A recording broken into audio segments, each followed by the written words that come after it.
Glory to the Father, the Son, and the Holy Spirit, to God who is, who was, and who is to come. Alleluia, alleluia,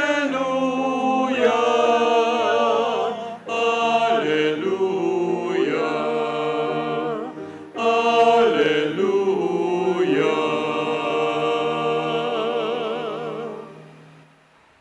The Lord be with you. And with your spirit. The proclamation of the Holy Gospel according to John. Glory to you, O Lord.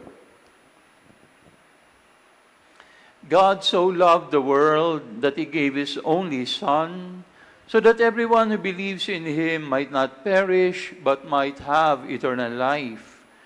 For God did not send His Son into the world to condemn the world, but that the world might be saved through Him. Whoever believes in Him will not be condemned, but whoever does not believe has already been condemned, because he has not believed in the name of the only Son of God. My dear brothers and sisters, the Gospel of the Lord. Praise to you, Lord Jesus Christ. Good morning to everyone. Katulad ng nabanggit ko sa panimula ng ating banal na misa, today we celebrate the solemnity of the Most Holy Trinity, God as Father, Son, and Holy Spirit. We call this Holy Trinity. Sa Espanyol, Santissima Trinidad. Sa Tagalog, tinatawag natin itong banal na isang tatlo. No? Pag narinig natin ito sa Tagalog, lalong-lalo na talagang mapapakunot noo tayo. No? How can one become three and how can three become one? Saan ba natin nakuha yung isang tatlo? Well, first of all, we did not discover this. We did not understand this. We did not discover it on our own knowledge. It was revealed to us. Huh? When you read the scriptures in the Old Testament, God is revealed as one. But when we go to the New Testament, we discover that this one God is three: Father, Son, and Holy Spirit. We discover that because of our Lord Jesus Christ revealing it to us. And then in the passage of time, all our Christian forefathers has been giving it to us. Ipinamana na sa atin nung ating mga Christian forefathers. For example, in our second reading, the letter of Paul to the Corinthians, sabi niya dito, "And the grace of our Lord Jesus Christ, the love of God the Father, and the fellowship of the Holy Spirit be with you all." Ganun na siya bumati sa mga tao. Yung bati natin sa misa, nanggaling kay Paul iyon. But as I said, this is the central mystery of our faith. Our task today, and my task today, is not to solve the mystery. I will not talk about the nature of the Trinity. I can only talk about the feast. No, kasi yung nature of the Trinity, napakalawak noon. My dear brothers and sisters, when we talk about mystery, minsan, it's not a matter of not finding the right words.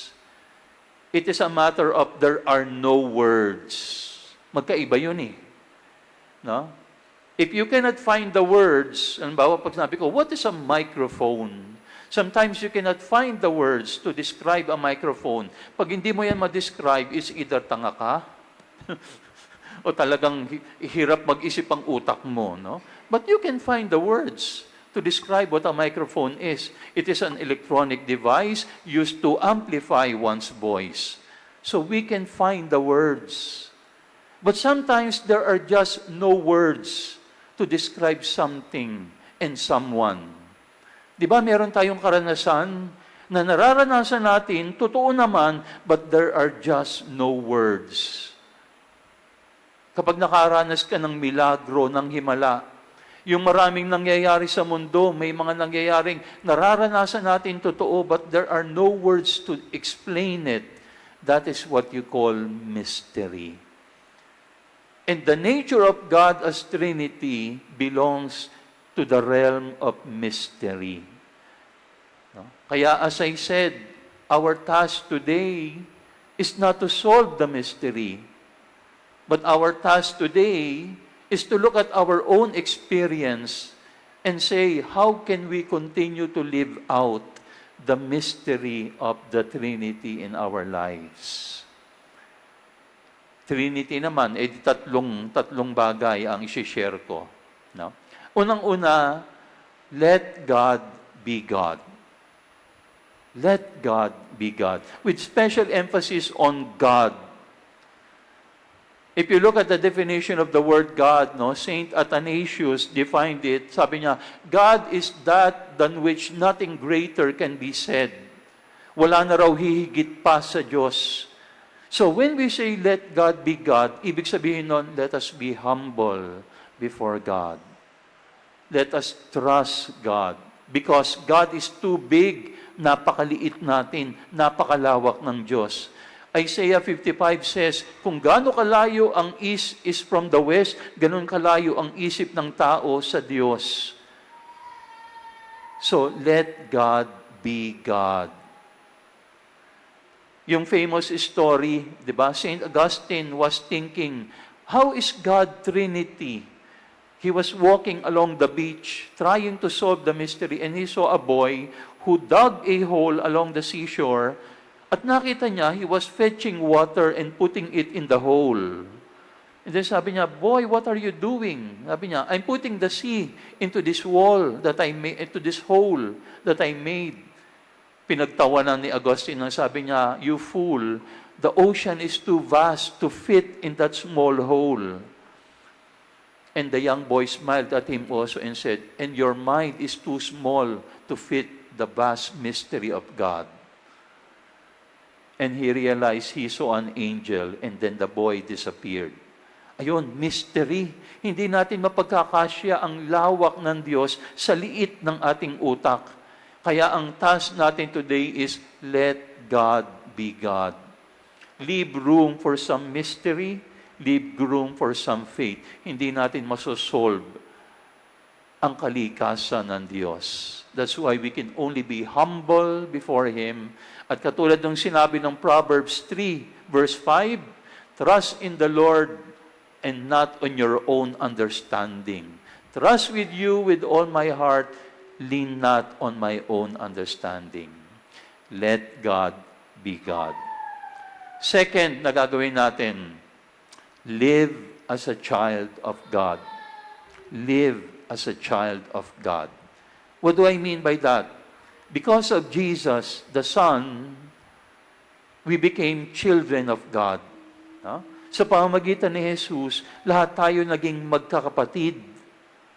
No? Sa pamamagitan ni Jesus, God became our Father. Kaya ibig sabihin nun, when we live as children, as brothers and sisters to one another, we honor the Son. When we let God be God, we honor God the Father.